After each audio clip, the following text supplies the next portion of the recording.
أعوذ بالله من الشيطان الرجيم. بسم الله الرحمن الرحيم. السلام عليكم ورحمة الله وبركاته.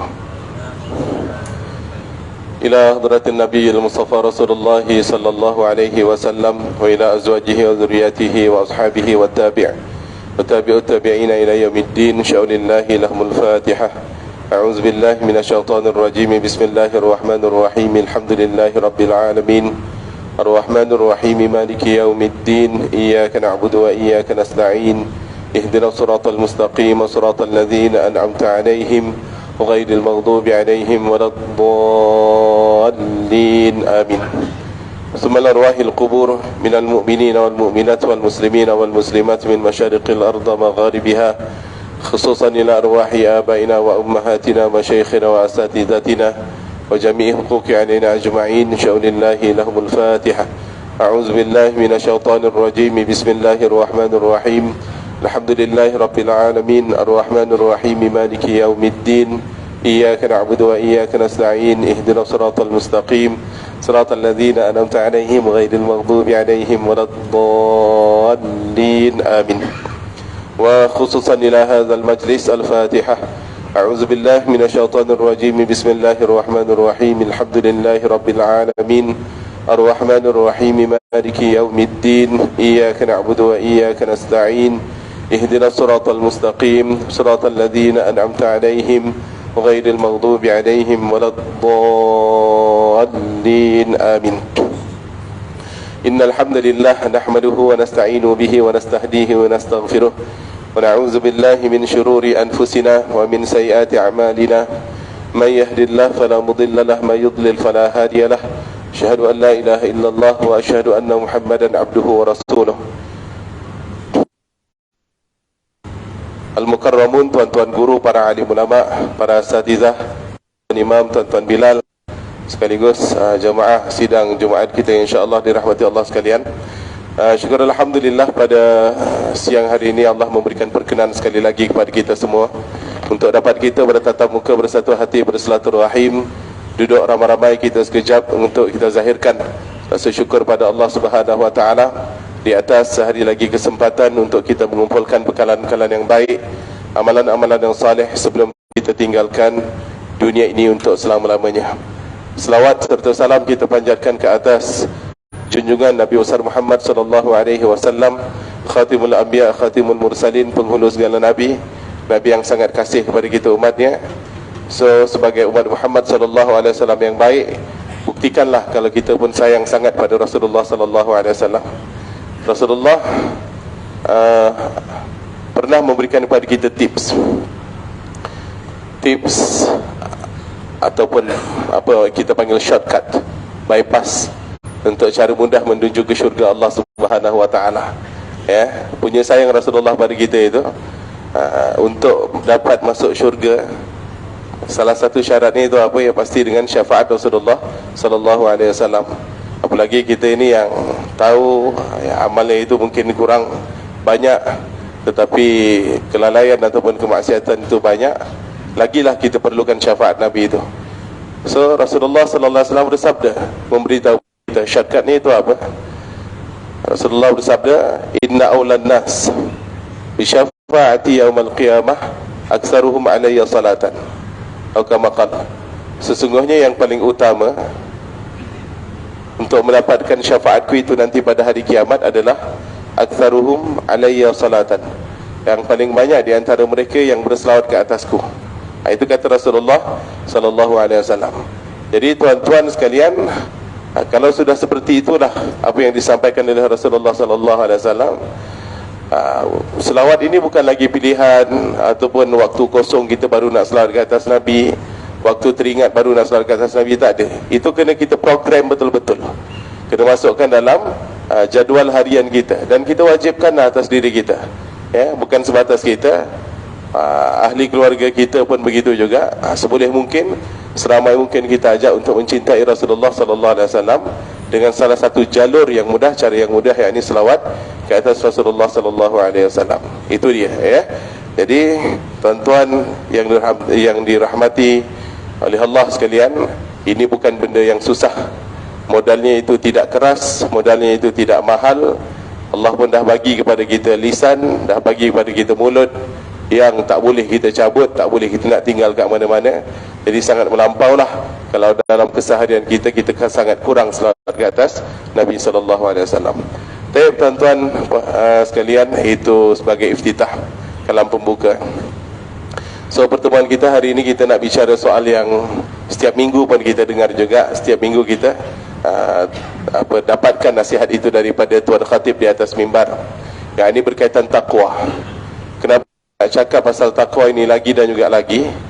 Ada satu masa di satu masjid lah, kita tak sebutkan masjid ni, itu sebagai bentuk etika kita, tuan-tuan, di satu masjid, dan ini kuliah muslimat. Waktu itu program kuliah duha, dan yang datang itu ramailah, lumayan ramai. Waktu kita duduk di situ, kita cerita soal takwa. Kita cerita soal takwa, ciri takwa. Tahu-tahu ketika pertengahan kuliah muslimat itu angkat tangan. Ali, ibu nak minta maaf lah, digelarkan diri dia ibu nak minta maaf, dan saya nak minta maaf juga pada semua jemaah yang ada kat dalam dewan ni. Kalau ni bodoh, saya minta maaf. So saya ingatkan soalan dia apa. Kemudian dia tanyalah, soalan dia, takwa tu apa? Saya okey dengan soalan ni. Soalan ni bagus sangat. Artinya ibu ni bagus. Daripada dia pening kepala, daripada dia confused, dia lagi baik dia tahu time tu juga. Takwa tu apa ya? Yang buat saya terkejut, tuan-tuan sekalian, elok dia cakap takwa tu apa ya, respon daripada jemaah kat belakang-belakang ni, Li, takwa tu apa ya? Takwa tu apa ya? Tuan-tuan faham apa maksud saya? Artinya nampak macam faham semua satu dewan tu. Masa kita cerita awal-awal, semua pun duk angguk-angguk juga. Tapi bila seorang buka mulut takwa tu apa, rupanya sampai ke belakang pun confused takwa tu apa.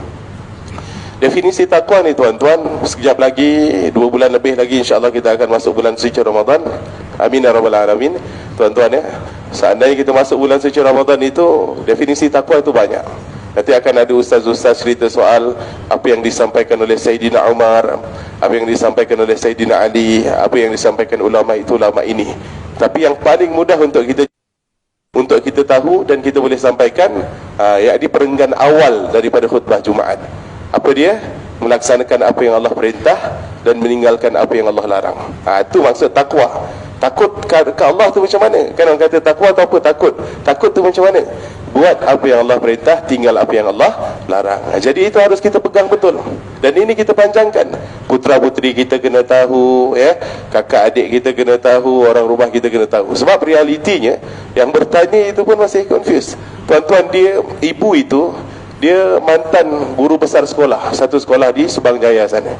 Jadi tuan-tuan bayangkan, ini sebagai iftitah sebelum kita masuk soal takwa. Dan Allah punyalah nak kita ni masuk syurga sampai dimudahkan segala sesuatunya agar kita ini boleh menjadi seorang yang muttaqin, sebagai seorang yang bertakwa. Sebagai contoh, macam mana makan itu boleh menjadi nilai takwa ataupun ibadah. Itu contoh kan. Sebab makan ini yang bukan Islam pun makan juga, binatang pun makan juga. Artinya untuk dia menjadi suatu benda yang dipanggil ibadah ataupun ketakwaan, paling tidak kita harus tahu setiap apa yang akan masuk ke mulut kita itu, satu, halal, nombor 2, dimulakan dengan bacaan Bismillah.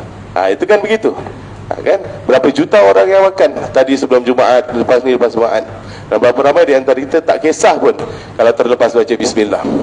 Macam mana ni kalau aku tengah-tengah makan tu kemudian terlepas pula bacaan Bismillah? Diajarkan oleh Rasulullah, Bismillah awalahu akhirahu, sampai tahap begitu sekali. Bahkan minta ampun, minta maaf. Jima itu sendiri pun dimulakan dengan nama Allah Subhanahu Wa Taala, biar bernilai takwa, biar bernilai ibadah. Jadi segala sesuatu itu akan bernilai ibadah, bernilai suatu ketakwaan seandainya kita mulakan dengan nama Allah Subhanahu Wa Taala. Satu.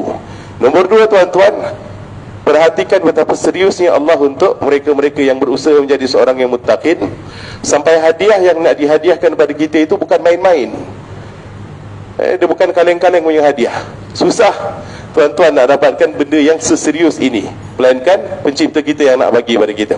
Apa dia? Apalagi kalau bukan syurga. Tuan-tuan cek dalam surah Ali Imran ayat 133. Allah berfirman, memberitahu kepada kita, Wasari'u ila maghfirati min rabbikum wa jannatin 'arduha samawati wal ard u'iddat lil muttaqin. Cepatlah hambaku untuk dapatkan ampunan dari Tuhan kalian dan juga syurga yang luasnya itu seluas langit dan juga bumi. U'iddat lil muttaqin, diperuntukkan khas untuk mereka yang bertakwa pada Allah Subhanahu wa taala. Perhatikan tu. Statement daripada Allah sama arduhas samawat wal ard. Arduha itu luasnya, ukuran syurga itu samawat itu ya 7 langit. Untuk kita yang mahu seumur hidupnya itu berusaha menjadi seorang yang bertakwa. Itu nombor 2. Nombor 3, tuan-tuan, Allah ini, saya kalau tanya pada pertanyaan simple lah, siapa yang suka puasa? Best tak puasa? Ada nasi ayam depan mata tak boleh makan, ada martabak depan mata tak boleh makan, ada yang halal depan mata tak boleh makan. Sebulan tak tu? Wah, kalau tuan-tuan tengok perut saya, suka puasa. Susah tuan puasa ni. Apalagi kalau level-level kita yang bukan sekolah rendah lagi, puasa kita tu lagilah kena puasa mata, puasa mulut, puasa telinga, puasa tangan, semuanya kena puasa. Itu baru puasa khusus kata ulama. Kan? Jadi tuan-tuan puasa. Untuk apa puasa? Tahu-tahu Allah kata la'allakum tattaqun. Mudah-mudahan kalian jadi orang yang bertakwa pada Allah Subhanahu wa ta'ala. Kan itu Allah punyalah nak kita jadi orang bertakwa, diwajibkan pada kita untuk puasa. Tapi berapa ramai di antara kita keluar dari puasa itu, tuan-tuan, berani biadab pada Allah Subhanahu wa ta'ala. Sebab itu kalimatnya la'allakum tattaqun ini, menurut ahli Al-Quran, la'alla ni sifatnya berat sangat. Bermaksud ramai orang yang berpuasa berpuluh tahun, tak pernah miss puasa berpuluh tahun, tapi dia punya result tu tak macam orang puasa. Soal segala macam kemaksiatan itu dianggap benda itu ringan saja. Waliyadzubillah. Itu yang ketiga.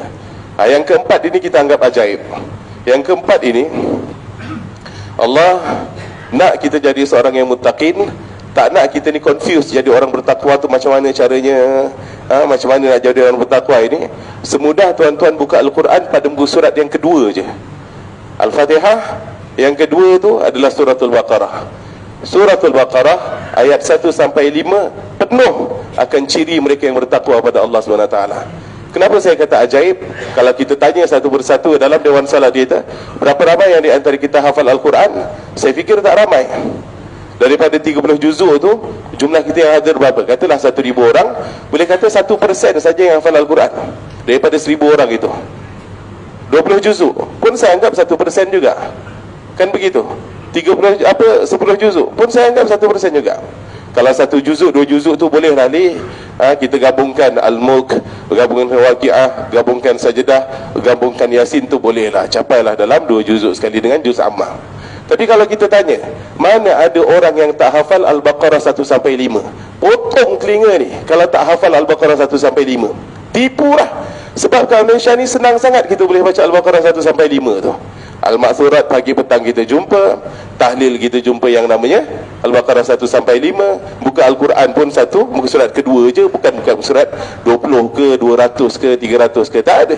Cukup muka surat kedua. Itu confirm jumpalah. Malas-malas pun kita puasa baca Al-Quran di bulan Ramadan. Dulu masa kecil-kecil mulalah kita khatam Al-Quran. Sekarang bila dah kerja rasanya susah betul untuk kita khatamkan Al-Quran. Confirm jumpa yang namanya Al-Baqarah, yang namanya Al-Baqarah 1 sampai 5. Mudah akses ke Al-Baqarah 1 sampai 5 ni, walaupun dapat gelaran surah yang paling panjang dalam Al-Quran, makan sampai 3 juzuk, tapi tak ada orang tak hafal Al-Baqarah 1 sampai 5. Paling tidaklah kalau kita sebut, kita baca itu, boleh kita ikut sikit-sikit, sangkut kat kepala kita sikit-sikit, sebab selalu kita dengar. Tuan-tuan, sayang Allah kat kita. Dihadiahkan syurga, dimudahkan segala wasilah untuk kita menjadi seorang bertakwa, dikhaskan untuk kita satu ibadah selama sebulan penuh untuk kita menjadi orang bertakwa, dan Allah bagi kepada kita kemudahan untuk tahu macam mana nak jadi orang bertakwa yang betul ataupun yang baik ni. Tuan-tuan tengok Al-Baqarah 1 sampai 5 ni, Allah berfirman, a'udzubillahi minasyaitonirrajim, alif lam mim, dzalikal kitabu la raiba fihi hudal lil muttaqin. Teruskan tuan-tuan, alladzina yu'minuna bil ghaib wa yuqimunas shalah wa mimma razaqnahum yunfiqun walladzina yu'minuna bima wa ma unzila min wa bil akhirati hum yuqinun. Betul tak kita cakap ni? Tuan-tuan, tengok Al-Baqarah 1 sampai 5, semua orang pun boleh sebut juga. Ini nak kata apa lagi? So tak ada alasan lah untuk kita kata apa tu takwa, tak ada alasan, terutama di Malaysia ni. Jadi tuan, kat situ ada ciri orang bertakwa yang Allah kata, kita terjemahkan sedikit-sedikit. Alif Lam Mim. Allah je yang tahu apa maksudnya. Zalikal kitabul la raiba fihi. Itu adalah kitab yang tidak ada keraguan sedikit pun di dalamnya. Tak boleh ragu soal Al-Quran. Ragu, kafir terus. Hudan lil muttaqin. Al-Quran itu petunjuk bagi mereka yang bertakwa pada Allah Subhanahu Wa Taala. So siapa mereka yang bertakwa? Allah cirikan, alladzina yu'minuna bil ghaib. Mereka-mereka yang mengimani hal-hal yang sifatnya itu gaib. Tuan-tuan, untung tuan-tuan alhamdulillah, soal mengimani hal gaib ini secara zahirnya tuan-tuan sekalian termasuk di antara mereka yang mengimani hal yang gaib. Tuan bayangkan, kalau tak ada iman soal gaib ini, sudah tuan-tuan tak ada break dalam kehidupan kita. Semua kita nonong, semua kita langgar aja. Tapi bila ada yang namanya iman soal gaib ini, paling tidak tuan, kita yang seumur hidup tak pernah tengok malaikat raqib, malaikat atid mencatat amal baik kita, mencatat amal buruk kita, kita boleh percaya tahu dengan benda tu. Tak ada siapa boleh buktikan benda tu. Cuba tuan-tuan, kot ada yang boleh angkat tangan, Li, aku pernah nampak Li raqib atid tu catat amalan tu macam mana tuan-tuan, saya nak berguru dengan dia. Tuan-tuan, bayangkan, tuan-tuan pernah nampak? Aku yakin tak pernah nampak. Tapi siapa yang tak percaya? Semua pun percaya. Ini gaib, tak payah pergi jauh-jauh. Ini baru satu benda. Kalaulah kita dibuka hijab, kita boleh tahu sekarang ini berapa banyak malaikat yang sedang mencatat amalan kita, macam mana mereka merendahkan dia punya sayap, macam mana mereka doa pada Allah SWT. Itu lagilah kita harapkan macam puasa tu, mengharapkan setiap hari, setiap waktu kita adalah majlis ta'lim. Sebab majlis macam ni dibanggakan di hadapan para malaikat oleh Allah SWT. Allah bangga tuan-tuan dengan kita. Itu dia. Belum lagi waktu kita pindah ke kubur. Ini antara favorite saya, dan ini kita ulang berkali-kali. Pindah ke kubur tuan-tuan, alam kita pindah ke kubur tu bila-bila masa dari sekarang kita akan pindah. Ada satu doa lah, doa ni, doa waktu kita panjangkan ketika sembahyang jenazah. Doa pada takbir yang ketiga, bunyinya apa? Doa yang lawak lah bunyinya. Apa dia? Allahumma ja'al qabrahu raudatan min riyadil jannah. Lawak kan doa ni. Ya Allah, jadikan kubur orang yang aku sembahyangkan ini seolah-olah taman-taman yang ada di syurgamu. Tapi tak lawak untuk orang beriman tuan-tuan. Tuan-tuan kaji pada mana-mana tanah berkuburan, daripada yang Arab punya ke, dekat US ke, dekat kita kat sini ke, kalau tuan-tuan gali, isinya apa yang ada? Mana ada taman syurga tapi isinya kain buruk? Mana ada taman kemudian isinya cacing? Mana ada taman kemudian isinya tulang belulang? Kot yang paling dekat dengan kita adalah kubur orang Cina tu kan. Ni kalau saya salah ni tuan betulkan saya. Betul tak kalau masuk dalam kubur tu kadang ada yang bagi kipas apa segala macam? Tolong betulkan saya tahu, sebab saya pernah dengar macam tu. Tak pernah tengok depan mata. Ke setakat letak jasad je? Aircon pun pasang juga. Aircon pasang duit pun diletak juga, kipas pun masuk juga. Oren kat luar lah, oren. Kipas pun letak juga kat dalam. Kalau sesempit macam tu tuan semua nak letak, tu bukan syurga, tu store orang panggil. Sempit. Itu paling logik lah depan mata kita nampak tu. Tapi kenapa doa sampai nak nangis-nangis? Allahumma ja'al qabrahu rawdatan min riyadil jannah wa la taj'al qabrahu rawdatan min riyadil nar. Contoh kita doa macam tu kalau kita meninggal, ayah kita meninggal. Artinya ada sesuatu yang lebih daripada tu yang kita kena imani. Memang betul dekat alam lain tu ada yang namanya taman-taman syurga. Memang betul dekat alam yang lain tu ada yang namanya jurang-jurang neraka. Sebab itulah tuan-tuan, kita takkan main-mainkan hidup. Panjang ataupun pendek itu bukan soal kita. Itu bukan soal kita. Tinggal pengisian kita dalam kehidupan itu apa. Nah, pengisian dalam kehidupan inilah kita katakan takwa. Sebab pengisian dalam kehidupan ini sendiri pun takkan terlepas dari pertanyaan dari Allah Subhanahu Wa Taala. Kalau kita ingat lagi pertemuan kita bulan November akhir hari itu, kita cerita soal 4 pertanyaan yang akan dilontarkan pada kita nanti di hadapan Allah. Ini soalan bocor. Yang pertama apa? An umrihi fi ma afnah. umurnya itu digunakan untuk apa. Jadi umur yang diberikan kepada kita itu isilah dengan nilai ketakwaan pada Allah Subhanahu wa taala. Jadi yu'minuna bil ghaib yang pertama itu penting. So kita tak akan berkira-kira soal sedekah, ya ke sedekah 1 dibalas 10, ya ke sedekah 1 dibalas 700. Dia tak main ya ke. Dia kata bila Allah perintah dia buat je, ya. Dan juga yang lain-lain tuan, ya. Kita nak selesaikan hari ini juga. Pertama yu'minuna bil ghaib. Yang kedua yuqimunas salah. Mereka itu mendirikan yang namanya sembahyang. So orang bertakwa, orang yang betul nak kejar hadiah dari Allah, dia ini berupa syurga itu tadi, nak menjadi kekasih Allah Subhanahu wa taala, dengan sembahyang dia tak akan main-main juga, ya. Hobi dia itu sembahyang. Sembahyang itu segalanya. Semuanya itu adalah sembahyang. Dia akan berusaha sebaik mungkin agar solatnya itu boleh jadi sesempurna yang bolehlah. Dia akan usaha ke arah itu. Jadi soal wuduknya dia tak akan main-main. Wuduk pun bukan sebatas wuduk. Dalam ambil sembahyang itu dah Nabi kata tak suka soal israf, soal berlebih-lebihan, soal membazir. Kan kalau kita dengar kat Radio Aikim tu, bahkan dengan air sungai yang mengalir tu pun, kalau kita membazir pun tak boleh juga kalau kita itu wuduk. Asal sampai ke muka dan data itu sudah mencukupi tuan-tuan. Kan begitu. Itu daripada itu. Dan juga bila kita masuk dalam salat ni, itu penting. Hati-hati tuan-tuan, ya. Ada satu hadis Rasulullah sallallahu alaihi wasallam, di situ dikatakan, report ni daripada solat kepada Allah Subhanahu wa taala. Dikatakan orang itu melaksanakan solat, tapi soal rukun-rukunnya itu dia tak kisah, sempurna ke tak sempurna itu nombor 10. Janji dia solat, okey, alhamdulillah janji dia solat. Tapi dalam hadis itu dikatakan nanti dilipat-lipat balik yang namanya solat tu, amalan ini di hadapan Allah, kemudian dicampakkan balik kepada orang tersebut. Ambil ni solat ni, ambil. Tak ada kualiti di hadapan Allah SWT. Waliyadzubillah. Itu satu. Yang jelas-jelas, yang satu masjid ni semuanya hafal apa? Kalimat fawailul lil musallin. Neraka wail bagi mereka-mereka yang salat, ataupun celaka bagi mereka yang salat. Ini diguna pakai oleh puak-puak orientalis tuan-tuan.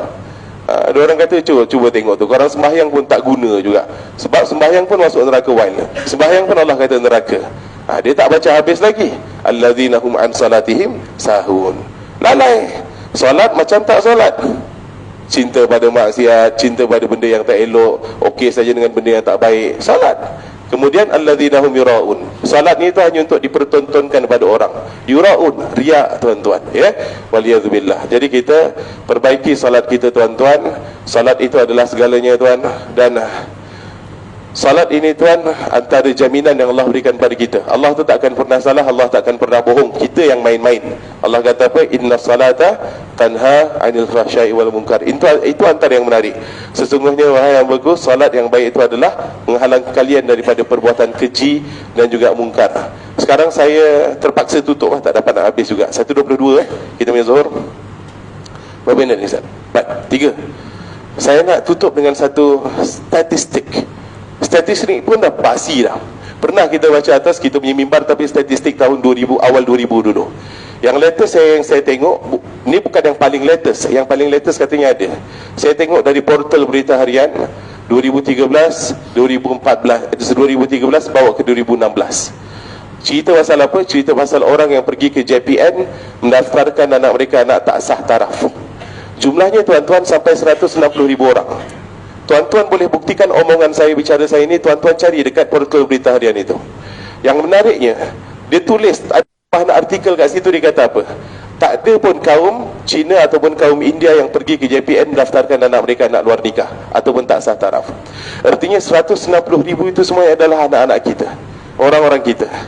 Ini tuan risiko kalau kita main-main dengan yang namanya salat. Ini risikonya. Orang tak kisah. Orang tak kisah. Tuan bayangkan, yang pergi report pun jumlahnya 160,000 orang. Yang tak report, yang dah tahu dalam perut ada sebulan 2 bulan tak keluar darah, tak keluar haid, pergi cepat-cepat kahwin nak bagi elak aib. Yang ada duit pergi ke overseas, pergi ke mana-mana negeri, dia duduk menyuruh kat situ sampai keluar baby bagi kat orang. Tuan pernah dengar cerita tandas terzumpat? Pernah dengar cerita keluar pada mulut biawak tangan kaki baby? Pernah dengar cerita? Yang keluarkan baby itu tak bagi kat orang, tapi dicincang, kemudian dibagi makan anjing, bagi makan biawak berapa ribu orang. Yang geli-geli di kawasan berapa ribu orang yang pergi ke 7E dan juga kedai-kedai yang lain beli benda yang satu kotak makan chewing gum tu, macam chewing gum tu tapi tu bukan chewing gum. Sengaja dibeli, dia tahu benda tu untuk elakkan pasangan dia daripada mengandung berapa ribu orang. Tuan-tuan bagi tahu. Ini kalau main-main dengan salat. Termasuklah tuan-tuan tengok kalau dekat Jeddah main-main dengan salat tu macam mana. Berjoget dengan apa yang baru-baru ni, yang pakai topeng tu pakai apa? Halloween dan juga yang lain. Tuan, itu bukan ngomong kosong. Main-main dengan solat, duduk sebelah Madinah, minta maaf, duduk sebelah Mekah, duduk sebelah Madinah saja, sebelah hidung saja dengan Mekah dengan Madinah, berani biar dapat Allah. Kalau kita perhatikan solat tuan-tuan, duduk dekat negara non-Muslim, katalah dia itu belajar dekat UK ke, Jepun ke, US ke, Allah itu akan jaga dia. Jadi solat ni prioriti paling tinggi tuan-tuan. Sebenarnya solat kita boleh cerita lagi dalam pertemuan yang akan datang. InsyaAllah saya catatkan kat sini. Nanti insyaAllah kita panjangkan macam mana usaha-usaha kita untuk mendapatkan solat yang baik mengikut tuntunan Rasulullah sallallahu alaihi wasallam biiznillah. Taib, aku qawli hadza wa astaghfirullahal azim li wa lakum. Wallahu taala a'lam bisawab. Yang baik dari Allah, yang salah saya minta ampun, minta maaf dan dibetulkanlah ya. Taib, assalamualaikum warahmatullahi wabarakatuh.